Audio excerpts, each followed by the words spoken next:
We've been talking about sort of the question of the day. What can the Fed do if, in fact, things get that bad in Europe that they really have an effect on us here? Might they actually be looking at more QE? They're looking to end QE. So I think the threshold to restart QE is very high, which is partly why I think the market's reacting this negatively, because you have the Fed that's effectively out of significant aggressive easing options. Now, they can certainly talk, and I think they will talk. And we've heard a little bit this week. We heard it in the minutes. We heard it from Charlie Evans, from a bunch of other Fed officials. They'll try and push out that timing of the hiking cycle.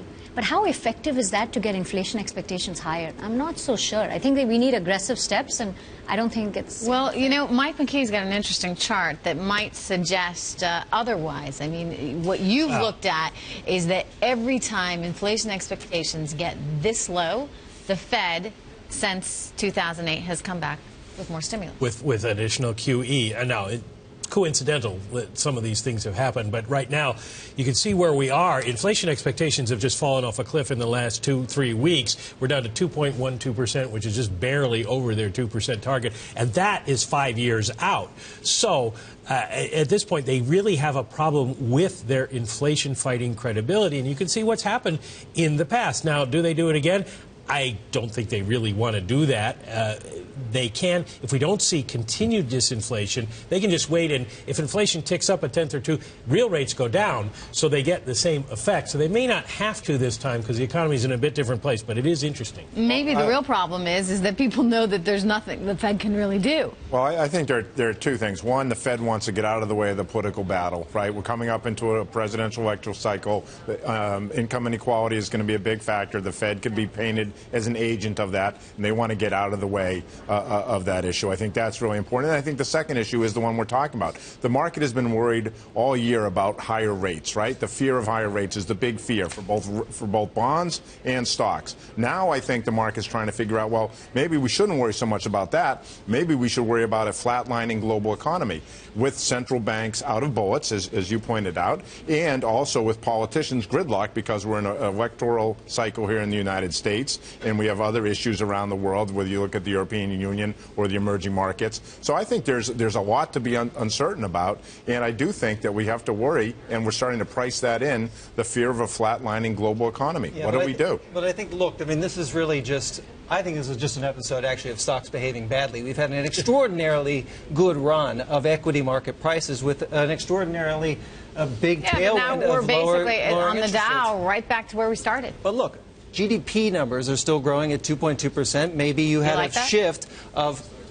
It is what trendline growth in a no-inflation world is going to give you. So the fact that you have squashed rates to the floor and pushed everybody into equities over the course of the last 18 or 24 months, that we have some sort of correction, whether it's 10 or 15%, shouldn't surprise anybody, particularly on a Friday when you have a couple of other pieces of eccentric bad news. Whether or not there is anything, A, that the Fed could do, or B, that the Fed should do, is actually the very interesting question. It's important to remember, too, that the Fed minutes was 3 weeks ago, and since then the data in the U.S. have all been better.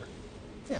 But I think the question is, can we decouple? You know, the U.S. is growing solid, but is it the only island of growth in the whole world that's slowing? Can we continue to grow? I mean, forward 5-year expectations going down tells you the market's pricing in no decoupling. At least the rates market's pricing in no decoupling. I think the equity market was pricing in that U.S. is growing great while the rest of the world can slow down.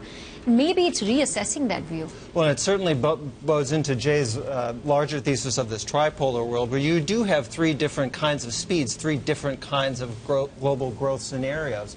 And it could be the case that, yes, Europe flatlines, we grow at 2.5% to 2.7%, and China has this readjustment period that really does not only reprice equities, but begs this question about what... I can tell you, I think that in some ways, though, this is healthy, right? This is what we need. You need some kind of correction here because, to your point earlier, you've had this Fed-induced rally, 6 years of record low interest rates, QE 1, 2, and 3, plus a twist. The idea of the Fed trying to step in and do more would make me actually far more worried, because we're looking at a situation that, as Steve Roach described it the other day, is already a Fed trap.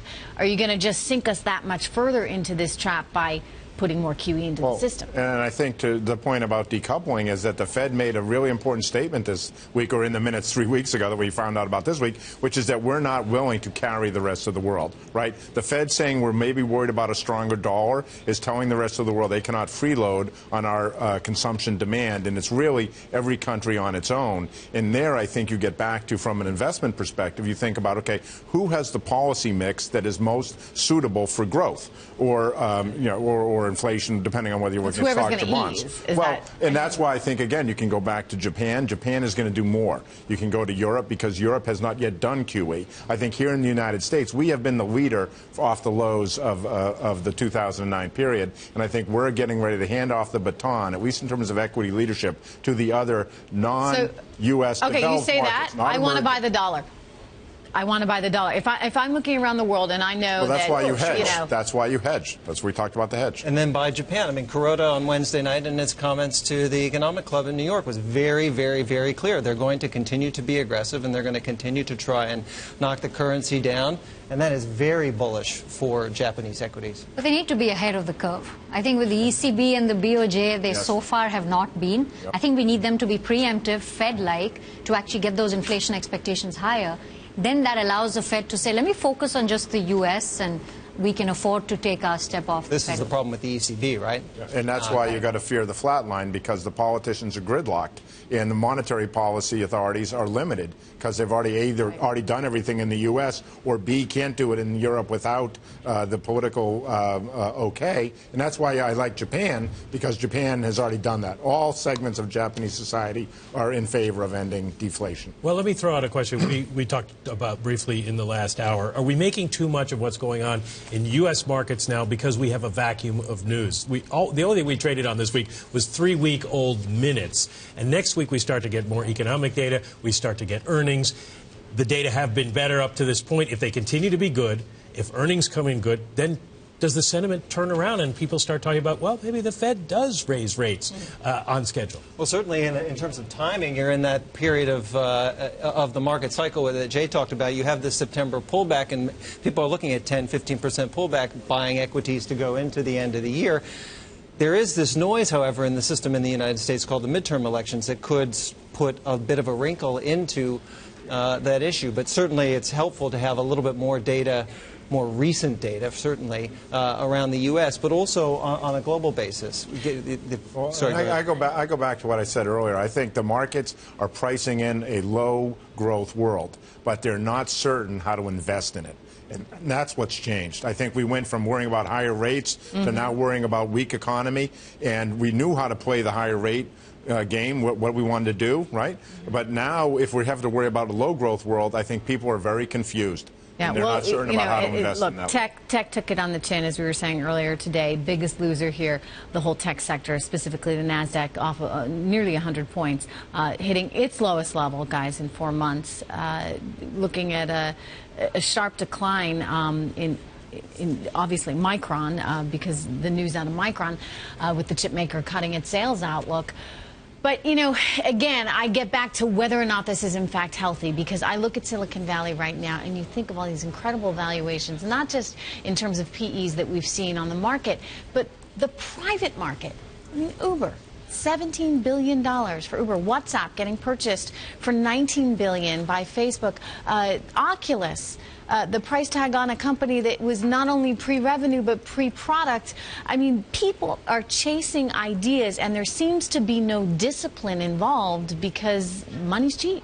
Well, there seems to be a bit of a barbell, right? They're chasing ideas, which is an interesting piece, and then they're investing, particularly as it pertains to the tech sector, in the more utility-like dividend-producing end of the spectrum. And the stuff in between is the stuff that gets pulled down when you have a sell-off like that, which is why the index is pulling back so significantly. I think a lot of people have been hiding in tech. Tech has been a good place to be. The fact that tech was down hard today, I think, says that we're moving towards the latter stages of this correction in the equity market. Because after tech, there's not too many places where people are in big size. So this is actually, from the perspective of we got to clean it out, this is actually a good thing to see tech really get hit. And I think you get hit a little bit more, maybe down another 50, 70 75 points in the S&P, which is not a lot, 3 or 4%, and then I think it's probably worth looking at. The corollary in the spring-summertime was the biotech move.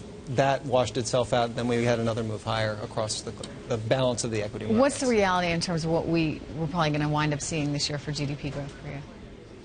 2.5, 3. Well, this year is almost done. 14 but or let's 15? say, yeah, if you're talking about the next 4 quarters. Yes. Yeah. 2.5. So 2.5% growth. I mean, yes, I know, no inflation, none really whatsoever. We might actually like a little. It might be a good sign.